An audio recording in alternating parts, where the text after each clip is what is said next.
महापालिकेला विविध विकास कामांच्या निधीचं वाटप करताना राष्ट्रवादी काँग्रेस शरद पवार पक्षाच्या माजी नगरसेवकांवर अन्याय केला जातो अशी तक्रार पक्षाच्या माजी नगरसेवकांनी केल्यानंतर जयंत पाटील यांनी आयुक्तांची भेट घेतली। सत्ताधारी पक्षाच्या माजी नगरसेवकांबरोबर विरोधी पक्षातील माजी नगरसेवकांना देखील निधी द्यावा अशी सूचना जयंत पाटील यांनी केली।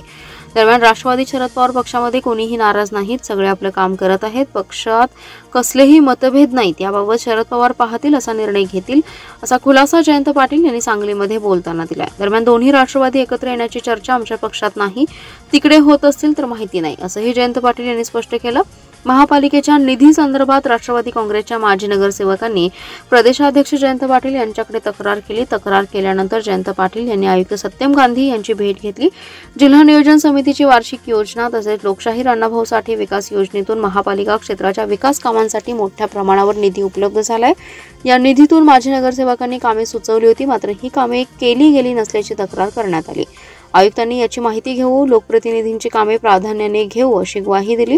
तर महापालिका क्षेत्रात समतोल विकास व्हावा, माजी नगरसेवकांनी मांडलेल्या प्रश्नांना प्राधान्य द्यावं, प्रलंबित प्रश्न समस्या सोडवाव्यात अशा सूचना जयंत पाटील यांनी दिल्या। जयंत पाटील अचानक महापालिकेत आले, त्यांनी आयुक्तांची भेट घेऊन विविध समस्या सांगितल्या, पण त्यांच्या अचानक दौऱ्यामुळे महापालिका क्षेत्रात चर्चेला उधाण आलं होतं। काही नाराजी वगैरे नाही, सगळे खुश आहेत, फक्त काम सगळे करतात। आता ते प्रसार माध्यमात काही बातम्या तयार केलेल्या असतील तर ते पवार साहेब बघतील ते, आणि त्याच्या बाबतीत पवार साहेब निर्णय घेतीलच।